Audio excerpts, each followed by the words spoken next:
दोस्तों आज हम लोग बात करने वाले हैं 9th क्लास का केमिस्ट्री थर्ड चैप्टर शुरुआत करने वाले हैं। 9th chemistry third chapter.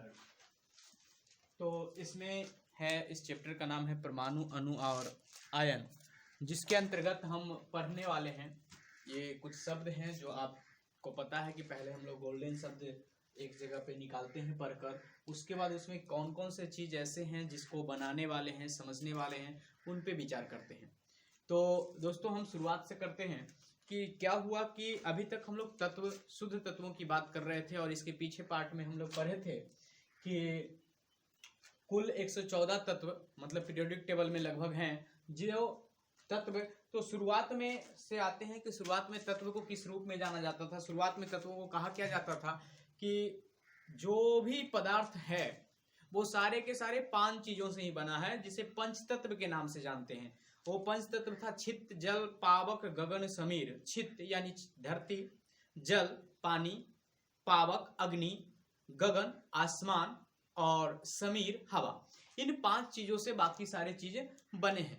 परंतु हुआ क्या कि जैसे जैसे समय बीतता गया, इन पांचों के एक संगठकों, तो एक मुनि थे कनाद, उन्होंने इस तथ्य को उजागर किया कि नहीं, प्रत्येक चीज 5 तत्वों से नहीं बल्कि हो सकता है हजारों तत्व ऐसे हों जिनसे ये बने हैं, क्योंकि सारे के गुण अलग अलग हैं। और उन्होंने बोला कि हाँ, परंतु प्रत्येक पदार्थ जो है छोटे से छोटे कणों से मिलके बना है, और उन कणों को उन्होंने नाम दिया परमाणुस। जिस वक्त ये कनाद इधर काम कर रहे थे, कुछ समय उपरांत ग्रीक देश का डेमोक्रेटिक्स और लूसीपस ने भी बोला कि पदार्थ का जो सूक्ष्मतम कण होगा उसे उन्होंने एटॉम्स बोला। और वहीं हम लोग अंग्रेजी में क्या जानते हैं, परमाणु को एटम्स जानते हैं और हिंदी में परमाणु जानते हैं। तो ये शब्द की खोज कैसे हुई ये तो समझ में आ गया। अब हम आगे बात करते हैं। फिर ये तो पता चला कि जो पदार्थ है, जो भी पदार्थ है, जैसे मान लेते हैं कि चौक है या कोई भी पदार्थ है, इसका छोटा टुकड़ा क्या कहलाएगा, इसका छोटा टुकड़ा परमाणु कहलाएगा। अब वो परमाणु जो था वो किस रूप में, क्या सभी पदार्थों में एक ही प्रकार के परमाणु हैं?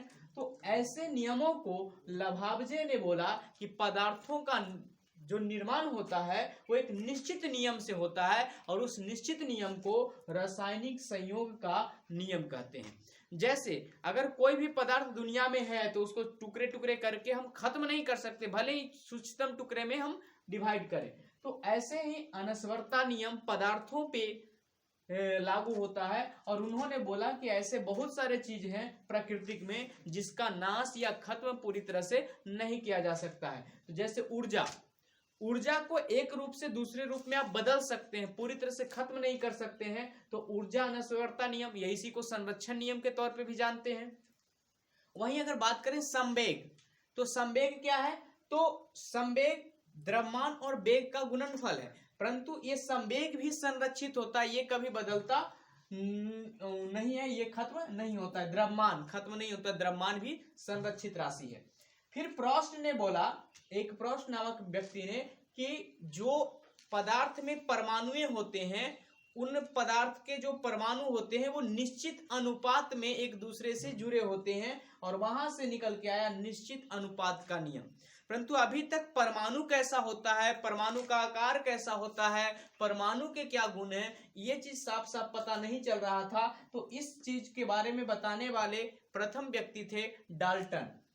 डाल्टन ने कहा कि एक परमाणु सिद्धांत दिया, मतलब परमाणुओं के विषय में तथ्यों को उजागर किया। तो उन्होंने सबसे पहला चीज बोला कि परमाणु अविभाज्य है, मतलब पदार्थ का जो सबसे सूक्ष्मतम टुकड़ा है उसे तोड़ा नहीं जा सकता है, और वो क्या है, अविभाज्य है।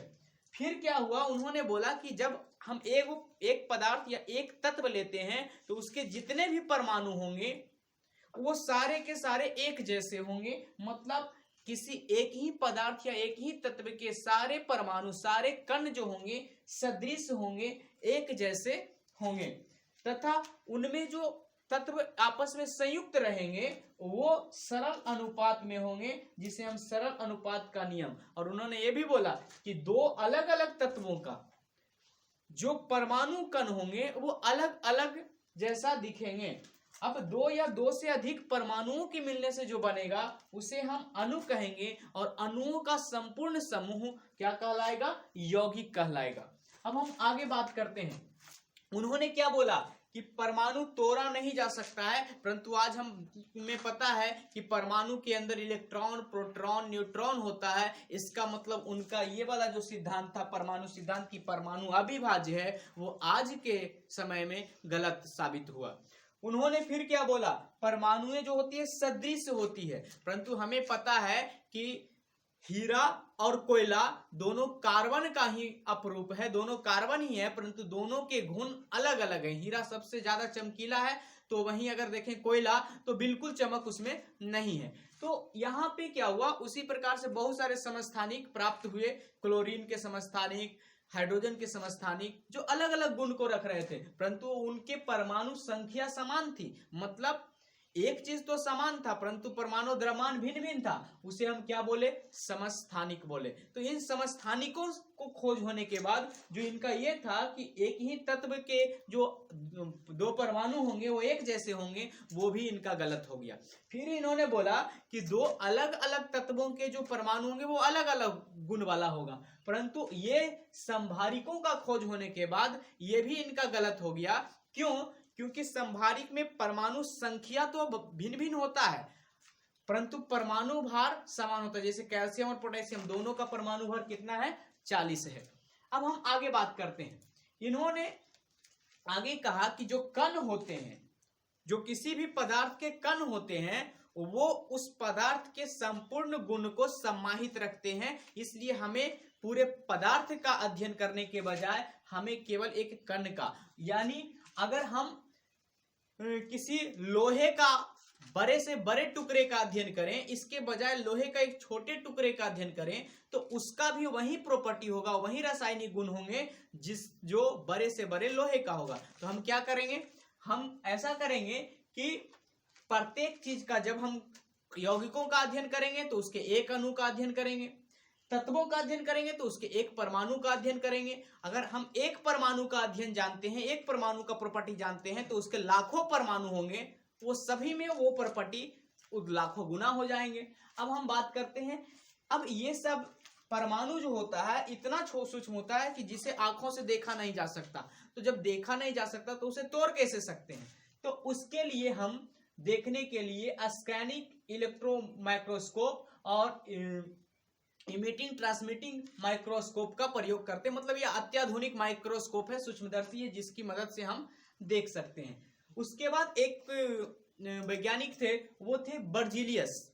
उन्होंने क्या बोला कि यौगिक प्राकृतिक बनाता है, यानी कोई भी चीज जो बन रहा है वो प्राकृतिक ही बना सकता है, आम इंसान की बनाने की बात नहीं है। जैसे अगर दूध है तो वो दूध केवल और केवल प्राकृतिक बना सकता है, आम इंसान नहीं बना सकता है। वैसे ही अगर देखें बहुत सारे चीज कि नमक है तो वो प्राकृतिक बना सकता है, इंसान नहीं बना सकता है। तो ये आया जैव विकास का सिद्धांत। इन्होंने बोला कि कोई भी यौगिक जो होगा वो किसकी मदद से बनेगा, तो वो प्राकृतिक ही बना सकता है। अब प्राकृतिक कैसे बनाता है ये हमें पता नहीं है, तो इन्होंने जैव विकास का सिद्धांत दिया। कहा जाता है कि इस सिद्धांत के कारण, ये एक गलत सिद्धांत के कारण केमिस्ट्री सैकड़ों वर्ष पीछे चला गया, क्योंकि बहुत सारे लोगों ने ट्राई ही नहीं किया। परंतु इन्हीं का एक शिष्य था वोहलर, उन्होंने सबसे पहले इनके सिद्धांत को गलत साबित किया और उन्होंने लैब में तैयार कर दिया यूरिया। यानी अब है कि अगर एक तत्व का, एक यौगिक का निर्माण हो सकता है तो दूसरे का भी हो सकता है। और यही देखा देखी में आज हम अरबों यौगिक, जो आप कपड़े, इस इंक, ये प्लास्टिक, ये सब कहीं ना कहीं इस यूरिया के बाद ही बने हैं। अब है बहुत सारे तत्वों को याद, चूंकि खोज होने लगा बहुत ज्यादा तत्व, तो उन सबको याद करना एक मुश्किल काम था। तो बहुत सारे को उनको संकेत के तौर पे, छोटे छोटे अल्फाबेटिकल नाम पे, परंतु कुछ चीजों के जो जैसे सोडियम, नाइट्रोजन, या कह सकते हैं नाइट्रोजन, और एन से कुछ और भी, नियॉन, ये सब एन से है। तो इन सभी में कहीं ना कहीं हमको क्या करना पड़ेगा, अलग अलग विविधता दिखाना पड़ेगा। तो इन विविधता के लिए कहीं हम लैटिन नाम उठा लिए, तो कहीं हम ग्रीक नाम उठा लिए, और उन सभी से मिलाकर हम एक कि पूरे विश्व में उसको मान्यता प्राप्त हो, एक पीरियोडिक टेबल और एक केमिस्ट्री का टेबल तैयार किए, जिसमें से कुछ लैटिन से जो उठाए गए नाम हैं और उनके संकेत हैं। उसमें नाइट्रियम जो सोडियम का है, कैलियम जो कैल्शियम का है, क्यूप्रियम जो कॉपर का है, फेरम जो लोहा का है, ऑरम जो सोना का है, आर्जेंटेनम चांदी का है, हाइड्रोजन पारा का और प्लम्बम लेड का। अब ये सारे जो आप देख रहे हैं NaCa और पूरा पीरियोडिक टेबल जो देखे थे, वो सारे संकेत के तौर पे यानी उस तत्व के एक परमाणु को व्यक्त कर रहा था। अब हम आगे बात करते हैं। ये तो बात हो गई कि तत्व परमाणुओं से मिलके बना है, परंतु कितने परमाणुओं से मिलके बना है ये अभी तक हमें पता नहीं चला। कि अगर हम एक मुट्ठी जल उठाएं तो इसमें कितने परमाणु हैं, या एक गिलास जल उठाएं या 1 लीटर जल उठाएं तो इसमें कितने परमाणु हैं ये पता नहीं। तो इसको पता करने का काम एवोगाड्रो ने किया कि कितना परमाणु, यानी परमाणु गिनने, अणु गिनने, आयन गिनने का काम जो किए एवोगाड्रो ने किया। और इन्होंने बोला कि अगर आप 1 ग्राम लेते हैं, चाहे 1 ग्राम अणु लें, 1 ग्राम परमाणु लें, या ग्राम परमाणु मतलब 1 परमाणु का जो भार लेंगे, उसमें जो कुल परमाणुओं की संख्या या कुल अणुओं की संख्या ये सारे होंगी 1 ग्राम में, तो उसे ग्राम परमाणु भी कहते हैं। उसमें 6.022 गुने 10⁻23 की संख्या में होगा और इसे एवोगाड्रो सिद्धांत कहते हैं। और यही आज तक मान्यता चली आ रही है कि 1 ग्राम अणु में कितने अणु मौजूद होंगे या 1 ग्राम परमाणु में कितने परमाणु मौजूद होंगे, ये चीज हमारा, या सिंपल कहें 1 मोल में कितने परमाणु होते हैं, तो इसे हम 1 मोल संख्या भी कह सकते हैं। 1 मोल परमाणु अणु की संख्या कितनी है, तो 6.022 गुने 10⁻23 है। ऐसे भी आप कह सकते हैं कि 1 ग्राम अणु में कितना, तो एक ग्राम अणु को ही 1 मोल भी कहते हैं। तो क्या है, 1 मोल में कितनी संख्या होती है, तो 6.022 गुने 10⁻23 याद रखना। आगे रासायनिक बंधन, तो क्या होता है कि एक यौगिक को बनाने में 2 तत्व 3 तत्व बहुत सारे तत्व संयोग करते हैं और वो किसी न किसी कारण से कोई इलेक्ट्रॉन देता है तो कोई लेता है और इस प्रकार से एक बंधन का निर्माण कर लेता है और जिसे हम रासायनिक बंधन कहते हैं। यौगिक अणु, तो यौगिकों में कौन कौन से तत्व से वो यौगिक बना है। जैसे जल की बात करें तो जल का H2O होता है, हम लोग जानते हैं। तो जल में हाइड्रोजन और ऑक्सीजन मिलके बना है। तो जो हाइड्रोजन और ऑक्सीजन एक साथ है, इस किस कारण से है, तो वो कारण है रासायनिक बंधन के कारण। और वो जो H2O लिखे वो उस यौगिक का अणु हो गया। जो H अलग हुआ वो तात्विक अणु हाइड्रोजन तत्व का है और जो O है वो ऑक्सीजन तत्व का अणु है। तो तात्विक अणु और यौगिक अणु में क्या अंतर है, तो तात्विक अणु जो होता है वो एक ही प्रकार के परमाणुओं से बना होता है। जैसे H2 हम लिए तो ये एक तात्विक अणु है क्योंकि हाइड्रोजन तत्व के ही परमाणु है। O2 लिए तो ये भी एक तात्विक अणु है क्योंकि ये ऑक्सीजन परमाणु का ही है। परंतु अगर हम यहाँ पे H2O लिए तो ये एक यौगिक अणु है क्योंकि इसमें 2 प्रकार के परमाणु आपस में जुड़े हुए हैं। अब फ्लोरीन, ये एक तात्विक अणु है C16, मतलब 60 कार्बन अगर एक जगह जुड़ जाए तो उसे फ्लोरीन कहते हैं। इसकी फुटबॉल जैसी संरचना होती है, आपको पढ़ने हैं। अब परमाणुकता, परमाणुकता क्या कहते हैं, किसी तत्व के एक परमाणु के पास जितने इलेक्ट्रॉन को ग्रहण करने या जितने इलेक्ट्रॉन को छोड़ने की क्षमता होती है, कि कौन कितना इलेक्ट्रॉन ग्रहण कर सकता है या कितना इलेक्ट्रॉन त्याग कर सकता है, उसी को हम परमाणुकता कहते हैं। तो इस परमाणुकता के कोई एक इलेक्ट्रॉन को, कोई द्वि इलेक्ट्रॉन को या कोई 3 इलेक्ट्रॉन, अच्छा परमाणुकता उसको सॉरी संयोजकता कहते हैं। अब परमाणुकता क्या है, उसी संयोजकता के आधार पे क्या होता है कि जैसे मान लेते हैं हाइड्रोजन जो बना कितने परमाणु से बना, 2 परमाणु से बना, तो इसकी परमाणुकता कितनी है, 2 है। ऑक्सीजन बना कितने परमाणु से बना, 2 परमाणु से बना, तो इसकी परमाणुकता कितनी हो गई, 2। हाँ, ये जल जो बना, जल कितने परमाणुओं से बना, तो 2 हाइड्रोजन 1 ऑक्सीजन, तो इसकी परमाणुकता हो गई 3। तो कितने परमाणु उसमें मौजूद हैं, चाहे किसी भी तत्व के हो, तो वो उसकी परमाणुकता कहलाएगी। एकल परमाणुकता वाले तत्व मूल रूप से अक्रिय गैस ही होते हैं, जैसे हीलियम, ये जो अकेले रहता है, ये किसी के साथ बंधन नहीं बना के रहता है। तो हेने अरकर 0 रन पर आउट, ये जो लाइन है ये पूरा का पूरा लाइन क्या है, एकल परमाणुकता वाला है। फिर द्विपरमाणुकता वाला, तो जो आप इधर देखते हैं हेलिना के रबरी से फ्रूट निकला, इस सब के सब जो है वो द्विपरमाणु वाला है, मतलब H2 Li2 इस टाइप से लिखाएगा। मतलब 3 वाला कौन होगा, तो ए नाइट्रोजन जो है वो 3 वाला है, N3 नहीं, तो 3 वाला, 3 परमाणुकता वाला यहां जल देख लीजिए। उसके बाद चतुष्परमाणुकता वाला, तो P4 फास्फोरस, या आप दूसरा भी देख सकते हैं क्या, C2 ऐसा, H2O2, इसमें 2 हाइड्रोजन 2 ऑक्सीजन, तो ये क्या हो गया, चतुष्परमाणुकता। हम यहाँ पे निकालने वाले हैं, पता चल जाएगा। अब हम बात करते हैं परमाणु और अणु में अंतर।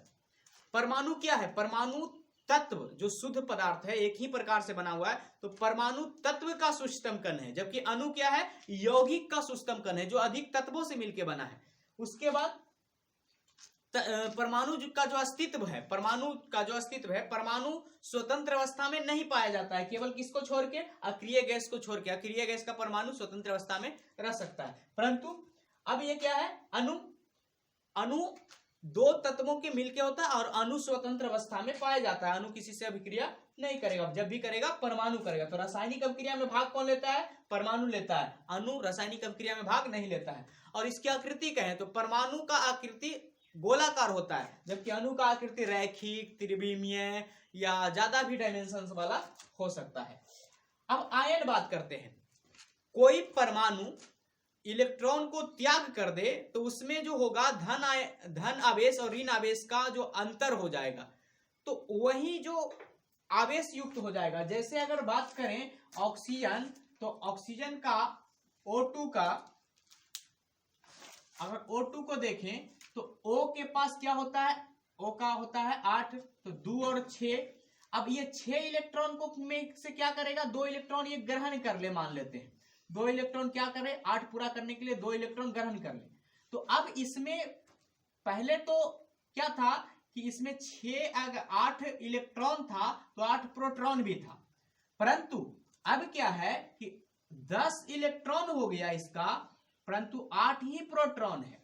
तो मतलब धन आवेश तो 10 हो गया, भले ऋण आवेश तो 10 हो गया, परंतु जो धन आवेश है वो 8 ही रह गया, तो ये कहलाएगा ऋण आवेशित।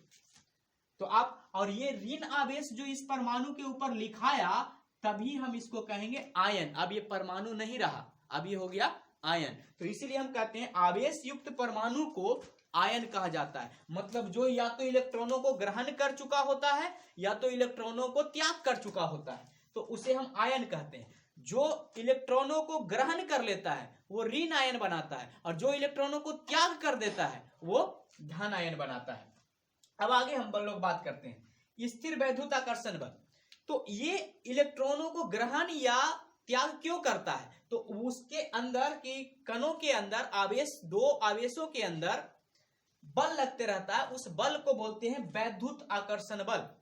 जैसे आपको पता होगा कि 2 विभिन्न आवेशों के बीच, जैसे ऋण आवेश और ऋण आवेश के बीच, तो ऋण आवेश और ऋण आवेश के बीच प्रतिकर्षण बल लगता है, और धन आवेश और ऋण आवेश के बीच क्या लगता है, आकर्षण बल लगता है। तो ये आकर्षण बल और ये जो प्रतिकर्षण बल है, उसी बल के कारण इलेक्ट्रॉनों का त्याग एवं क्या होता है, कह सकते हैं कि एब्जॉर्ब करता है, यानी ग्रहण करता है। तो ये चीज आप समझ गए होंगे कि धन आयन ऋण आयन। बाद में इसकी संयोजकता, मतलब ये कितनी क्षमता है, कौन कितना इलेक्ट्रॉन त्याग कर सकता है या कौन कितना इलेक्ट्रॉन ग्रहण कर सकता है, तो उसी को हम क्या बोलेंगे, संयोजकता बोलेंगे। अब कहता है संयोजन क्षमता, तो संयोजकता मतलब किसी के साथ मिलने की या कितने इलेक्ट्रॉनों का बंधन बनाया है, वो उसका संयोजन क्षमता कहलाएगा। एकल बंध, तो जैसे हाइड्रोजन एक ही इलेक्ट्रॉन आपस में आदान प्रदान कर सकता है, इसलिए हाइड्रोजन क्या बनाता है, एकल बंध बनाता है। द्विबंध, तो ऑक्सीजन जो होता है 2 इलेक्ट्रॉनों का आपस में इलेक्ट्रॉन आदान प्रदान कर सकता है, इसलिए वो 2 बंध बनाता है। नाइट्रोजन जो है वो 3 इलेक्ट्रॉनों का आपस में आदान प्रदान करता है, इसलिए वो क्या करता है, त्रिबंध बनाता है। वहीं चतुष्बंध की बात करें तो कार्बन जो होता है वो 4 इलेक्ट्रॉनों का आदान प्रदान करता है, इसलिए ये चतुष्बंध बनाता है। यहाँ पे कुछ शब्द हैं जिस चीज को आप समझेंगे, कभी भी एक जैसे में कोई यौगिक का निर्माण नहीं होगा। जब भी दो गुण वाले आपस में नहीं मिलेंगे कोई यौगिक नहीं बनेगा। सिंपल आप समझ सकते हैं कि अगर कहीं पे भी एक ही काम करने वाले का पूरा जमात हो या एक ही काम जिसका, तो वहां पे कोई भी काम पूरी तरह से नहीं होगा, क्योंकि बाकी जो काम के पार्टीशंस होंगे वो कोई नहीं कर रहा होगा। तो अब हम लोग यहाँ पे यानी कुछ ऋण आवेशित होते हैं, कुछ इलेक्ट्रॉनों को ग्रहण करते हैं तो कुछ इलेक्ट्रॉनों को देते हैं। यहाँ पर हमने जो लिखे हैं यौगिक के वो टुकड़े जो इलेक्ट्रॉनों को ग्रहण करते हैं उसे हम ऋण मूलक कहते हैं, और वो टुकड़े जो इलेक्ट्रॉन को प्रदान करते हैं उसको हम धन मूलक कहते हैं। इसे कहीं कहीं जो ऋण मूलक है उसे अम्लीय मूलक भी कहा जाता है, और जो धन मूलक है उसको क्षारीय मूलक भी कहा जाता है। अब हम बात करेंगे इससे बनने वाले यौगिक। आप भी बना सकते हैं एकदम आसानी से, आप बोलते जाइएगा कि क्या बनाएंगे।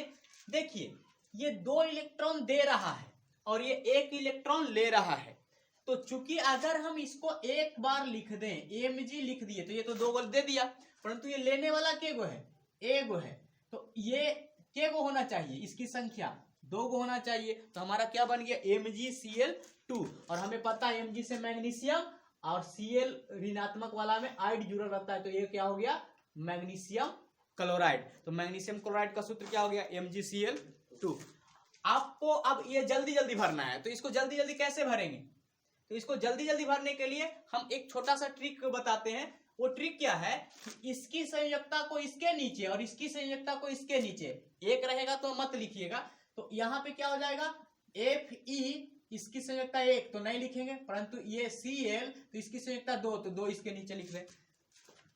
उसके बाद इसका सोडियम, अगर इसको देखें तो इसकी संयोजकता 1, इसकी संयोजकता भी 1, इसलिए इसको हमको कोई दिक्कत नहीं है, तो आप आसानी से ऐसे बना सकते हैं। इसकी संयोजकता 2, इसकी संयोजकता 1, तो क्या करेंगे ये 1 इसके नीचे आ जाएगा और इसके नीचे क्या हो जाएगा 2।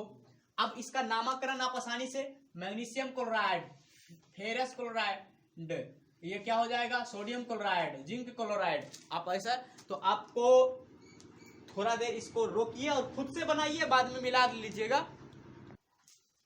तो इस टाइप से आप बना सकते हैं, और इसको हम पढ़ेंगे कैसे, इसको हम पढ़ेंगे जैसे इधर से मैग्नीशियम इधर से क्लोराइड, तो magnesium chloride, magnesium nitrate, magnesium sulphate, magnesium carbonate, magnesium hydroxide. इस इधर से फेरस, इधर से फेरस क्लोराइड का सूत्र हो गया ferrous nitrate, ferrous sulphate, ferrous carbonate, ferrous hydroxide. Sodium chloride, sodium nitrate, sodium sulphate, sodium carbonate, sodium hydroxide. Zinc chloride, zinc nitrate, zinc sulphate, zinc carbonate, zinc hydroxide. Silver chloride, silver nitrate, silver sulphate, silver carbonate, silver hydroxide.